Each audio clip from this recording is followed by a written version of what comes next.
उत्तर प्रदेश राज्यातील मेरठ जिल्ह्यामध्ये रामपाल नावाचे एक छोटे गाव आहे. त्या गावामध्ये धनराज नावाचा एक मेंढपाळ राहत होता. त्याच्याकडे साधारण 15 ते 20 शेळ्या होत्या. त्या शेळ्यांच्या आधारेच त्याच्या घराचा उदरनिर्वाह चालत होता. धनराज रोज सकाळी 9च्या सुमारास शेळ्यांना घेऊन गावाबाहेरील शेताच्या दिशेने जात असायचा. दिवसभर त्या शेळ्या चारल्यानंतर तो संध्याकाळी घरी परत यायचा. धनराजच्या कुटुंबात त्याची एकुलती एक मुलगी होती. तिचे नाव कविता होतं. कविता ही 12वीच्या वर्गात शिकत होती. अभ्यासामध्ये ती अत्यंत हुशार आणि मेहनती मुलगी म्हणून ओळखली जात होती. ती रोज सकाळी 8च्या सुमारास शाळेत जात असायची आणि दुपारी 3च्या सुमारास घरी परत यायची. परंतु तिच्या आईच्या निधनानंतर घरातील सर्व जबाबदाऱ्या तिच्यावर आल्या होत्या. शाळेतून आल्यानंतर ती घरातील स्वयंपाक, साफसफाई, पाण्याची व्यवस्था आणि इतर सर्व कामे करत असायची. त्यामुळे वडील आणि मुलगी असे दोघे मिळून घर सांभाळत होते. अशा प्रकारे त्यांचे आयुष्य शांतपणे सुरू होतं. मात्र त्याच गावात जगन्नाथ नावाचा एक श्रीमंत सावकार राहत होता.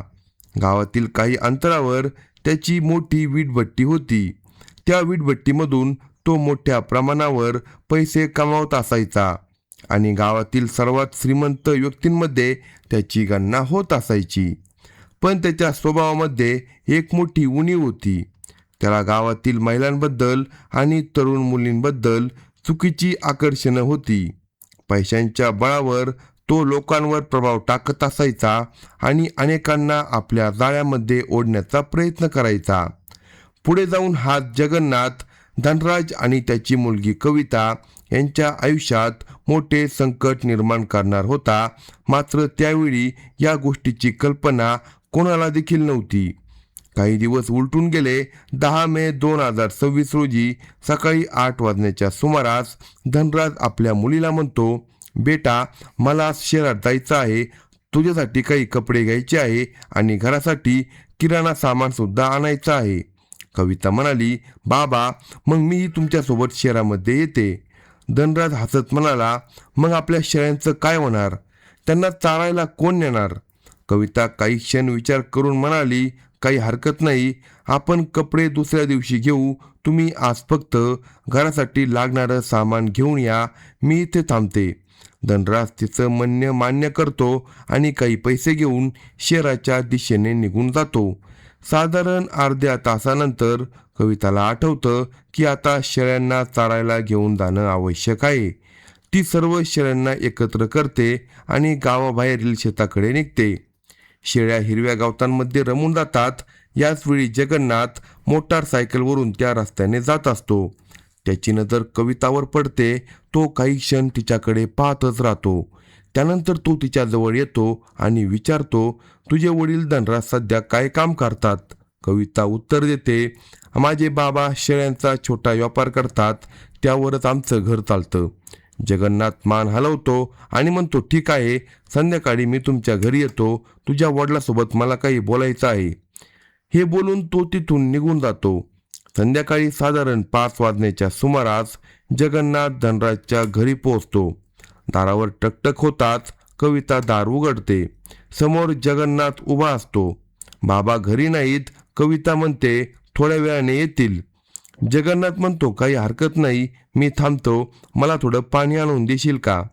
कविता स्वयंपाकघरात जाते. दरम्यान जगन्नाथ घरात प्रवेश करतो आणि आजूबाजूला नजर फिरवतो. त्याच्या लक्षात येतं घरात कविता एकटीच आहे. या क्षणापासून त्याच्या मनात चुकीचे विचार निर्माण होऊ लागतात. कविता पाण्याचा ग्लास घेऊन परत येते. ती जगन्नाथ समोर पाणी ठेवत असताना तो तिच्यासोबत बोलण्याचा प्रयत्न करतो. सुरुवातीला तो सामान्य गप्पा मारू लागतो. शाळा, शिक्षण, घरची परिस्थिती याबद्दल विचारपूस करू लागतो. कविता त्याच्या प्रश्नांची साधी आणि सरळ उत्तरे देत असते. मात्र काही क्षणानंतर जगन्नाथच्या बोलण्याचा सूर बदलू लागतो. तो म्हणतो, कविता, तुमच्या घराची परिस्थिती मी पाहत आहे. तुझे वडील खूप कष्ट करतात. तुला हवं असेल तर मी तुझ्या घराला मदत करू शकतो. कविता त्याच्याकडे पाहत म्हणते, आम्ही आमच्या कष्टाने जगतो. आम्हाला कोणाकडून मदत नको आहे. हे उत्तर ऐकताच जगन्नाथच्या चेहऱ्यावर नाराजी दिसू लागते. तरी तो म्हणतो, तू अजून लहान आहे, जग कसं चालतं ते तुला माहीत नाही. माझ्यासारखा माणूस मदत करायला तयार असेल तर नकार देऊ नये. कविता आता सावध होते. ती ठामपणे म्हणते, माझे वडील घरी नाही, घरी आल्यावर त्यांच्यासोबत बोला, मला अशा गोष्टींमध्ये काही बोलायचं नाही. हे ऐकताच जगन्नाथला राग येतो. काही वेळापूर्वी शेतात झालेला संवाद आणि आता मिळालेला नकार यामुळे त्याच्या मनात सुडाची भावना निर्माण होते. तो उभा राहतो आणि म्हणतो, ठीक आहे, पण आज तू माझा अपमान केला आहे, याची आठवण मी ठेवेन. कविता त्याच्याकडे रागाने पाहते आणि म्हणते, तुम्ही आता आमच्या घरातून जाऊ शकता. जगन्नाथ काही क्षण तिच्याकडे पाहत राहतो आणि मग तो घराबाहेर पडतो. घरातून बाहेर पडताच तो थेट आपल्या वीटभट्टीवर जातो. वीटभट्टीवर पोचल्यावर त्याची भेट शांता नावाच्या एका विधवा महिलेसोबत होते. शांता तिथे मजुरीचे काम करत होती. ती अनेक दिवसांनी कामावर आली होती. जगन्नाथ तिच्याजवळ जाऊन म्हणतो, शांता, तू इतके दिवस कुठे होती? शांता उत्तर देते, मी माहेरी गेले होते, आजच परत आले आहे. काही वेळ सामान्य बोलणं झाल्यानंतर जगन्नाथ तिला बाजूला घेऊन जातो. तो तिच्या समोर पैशांचं आमिष ठेवतो आणि म्हणतो, मला एका कामात तुझी मदत हवी आहे. शांता विचारते, कसलं काम? जगन्नाथ म्हणतो, धनराज आणि त्याची मुलगी कविता यांच्याबद्दल मला माहिती हवी आहे. त्यांचं घर, त्यांची परिस्थिती, त्यांचं रोजचं व्यवहार सगळ्याबद्दल माहिती पाहिजे. शांता काही क्षण विचार करते. जगन्नाथ आपल्या समोर खिशातून पैसे काढून तिच्या हातात ठेवतो. ते पैसे पाहून शांता शांत होते. जगन्नाथ पुढे म्हणतो, फक्त माहिती मिळवायची आहे, बाकी जास्त काही नाही. शांता शेवटी होकार देते. ठीक आहे, ती म्हणते मी प्रयत्न करेल. हे ऐकताच जगन्नाथच्या चेहऱ्यावर समाधान दिसू लागते. आता तो स्वतः काही न करता इतरांच्या माध्यमातून धनराजच्या कुटुंबाबद्दल माहिती मिळवण्याचा प्रयत्न करू लागतो. दुसरीकडे धनराज आणि कविता आपल्या नेहमीच्या आयुष्यामध्ये व्यस्त होते. त्यांना अजूनही कल्पना नव्हती की त्यांच्या मागे कुणीतरी लक्ष ठेवून आहे. काही दिवस निघून गेले. 15 मे 2026 सकाळ उजाडली. त्या दिवशी शांता थेट धनराजच्या घरी पोहोचली. दार उघडताच कविता हसून म्हणाली, काकू आत या. शांता घरात आली. धनराज देखील तिथे बसला होता. काही वेळ साध्या गप्पा झाल्यानंतर शांता मुद्दाम म्हणाली, धनराज, तू जगन्नाथच्या वीटभट्टीवर काम का करत नाही? तिथे तुला चांगले पैसे मिळतील. धनराज हसत म्हणाला, माझं काम व्यवस्थित चाललं आहे, मला दुसरीकडे काम करण्याची गरज नाही. शांता पुन्हा त्याला समजावण्याचा प्रयत्न करते, मात्र धनराज आपला निर्णय बदलत नाही. त्याचवेळी कविता देखील म्हणते, आम्ही आमच्या कष्टावर समाधानी आहोत. हे ऐकताच शांताला समजतं की तिचा प्रयत्न निष्फळ ठरला आहे. ती थोड्या वेळाने तिथून निघते आणि थेट वीटभट्टीवर जाऊन जगन्नाथला सर्व माहिती सांगते. हे ऐकताच जगन्नाथचा चेहरा रागाने लाल होतो. तो म्हणतो, ना मुलगी ऐकते ना तिचा बाप. आता मला स्वतःच काहीतरी करावं लागेल. त्या दिवसानंतर जगन्नाथ अधिकच सावधपणे कविता आणि धनराज यांच्यावर लक्ष ठेवू लागतो आणि त्याचवेळी त्याच्या मनात एक धोकादायक वेदना आकार घेऊ लागते. काही दिवस शांततेत गेले. जगन्नाथ बाहेरून नेहमीप्रमाणे वागत होता, पण त्याच्या मनात सुडाची भावना दिवसेंदिवस वाढत होती. कविताने केलेला अपमान तो कधी विसरू शकत नव्हता. 27 मे 2026 सकाळ होती. धनराज आपल्या मुलीला म्हणतो, कविता, काल तुझी आत्या निर्मलाचा फोन आला होता. तिची तब्येत ठीक नाही. मला तिच्या गावाला जावं लागेल. कदाचित 2 दिवस तिथे थांबावं लागेल.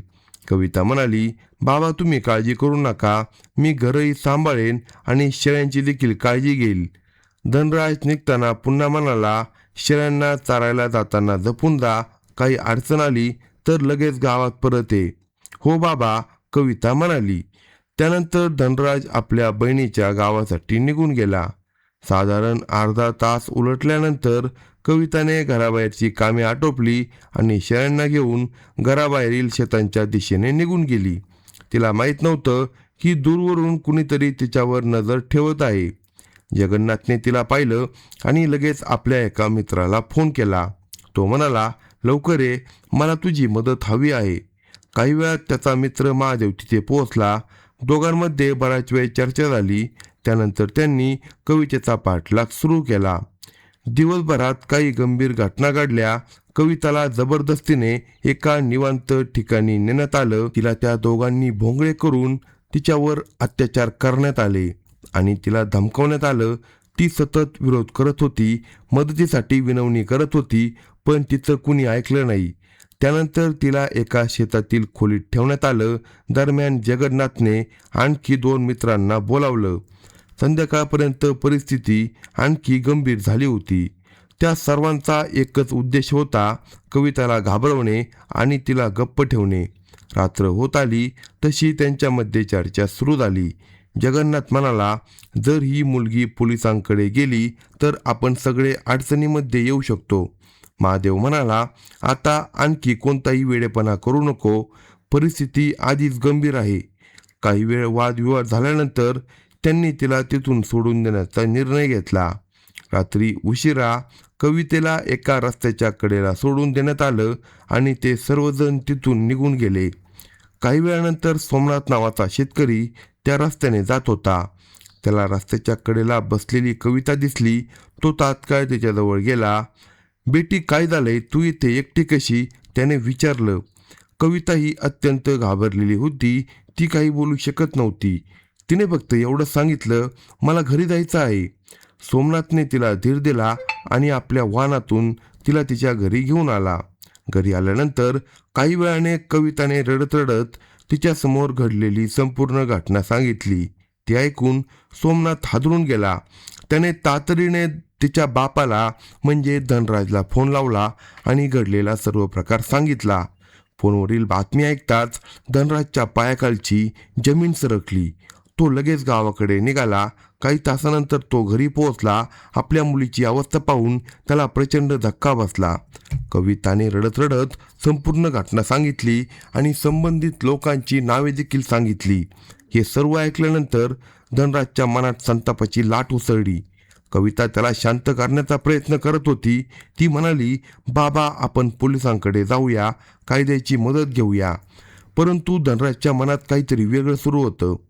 त्या रात्री त्याने एक असा निर्णय घेतला ज्यामुळे पुढे संपूर्ण गाव हादरणार होतं. त्या रात्री धनराजच्या मनात प्रचंड संताप उसळला होता. आपल्या मुलीवर झालेल्या गंभीर गुन्ह्याची माहिती ऐकल्यानंतर तो पूर्णपणे हादरून गेला होता.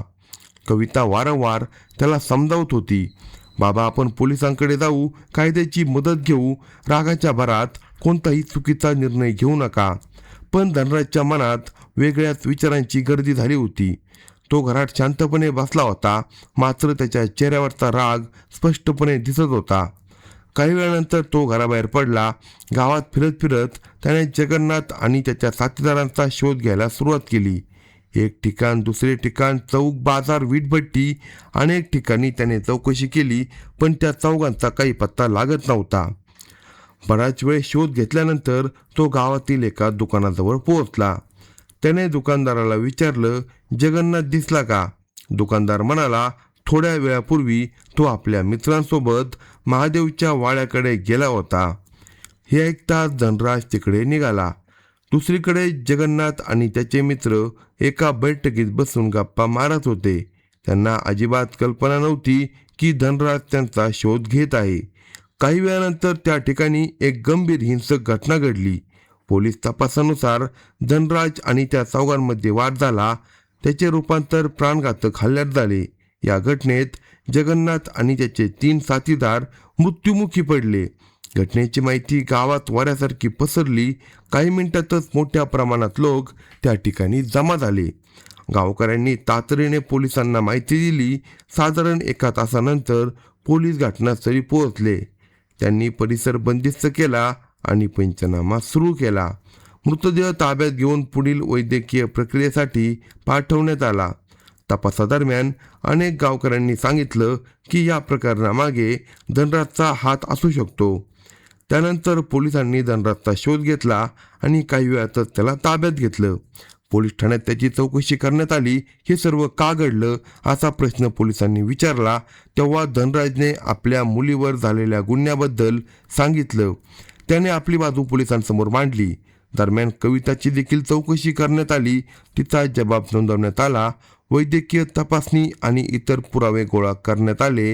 हे प्रकरण संपूर्ण जिल्ह्यात चर्चेचा विषय बनले आहे. एका बाजूला एका तरुण मुलीवर झालेला गंभीर गुन्हा, तर दुसऱ्या बाजूला त्यानंतर घडलेले 4 मृत्यू होते. पोलिसांनी सर्व पुरावे, साक्षीदारांचे जबाब आणि तपासातील निष्कर्ष एकत्र करून न्यायालयात आरोपपत्र दाखल केले. आता पुढील निर्णय न्यायालयाच्या हातात होता.